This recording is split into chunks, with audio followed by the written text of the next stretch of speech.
মা বড় নিয়ামত, মা বড় নিয়ামত, মা বড় নিয়ামত। এই দুনিয়ার জমিনে যত মা আছে, এই মা কি দুনিয়ার কোন সম্পদের লালসা মার কাছে নাই।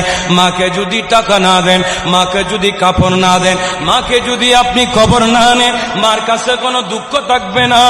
কিন্তু মার কবর যদি একদিন না নেন, মা বলবে ছেলেরে তোর টাকার দরকার নাই, তোর পয়সার দরকার নাই, তোর সম্পদের দরকার নাই। তুই একটিবার যদি তোর জবান দিয়ে আমার সামনে এসে যদি মা বলে ডাক দোস, তাহলে আমার এই মা ডাকটা বড় বেশি প্রয়োজন। আর একটু জোরে বলেন না। মা আমাদের অনেকের আছে, অনেকের নাই। মা বড় নিয়ামত। যাদের মা আছে, এই নবীর প্রেমিকের দল, কথা খুব মনোযোগ দিয়ে খেয়াল করবেন। যার মা আছে ইনার ঘরে জান্নাত আছে, যার বাবা আছে ইনার ঘরে জান্নাত আছে। কথা বলেন ঠিক কিনা?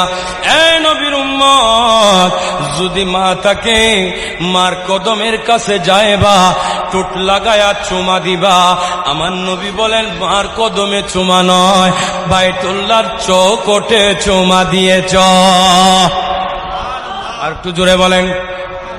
যাদের ঘরে মা আছে, যাদের ঘরে বাবা আছে, এই নবীর উম্মত, আল্লাহর বাইতুল্লাহর চৌকট তালাশ করার জন্য তৌফিক যদি না হয়, আপনার ঘরে যদি মা থাকে, যদি বাবা থাকে, মুহাব্বতে ইনাদের কদমে চুমা লাগায়া দিবা।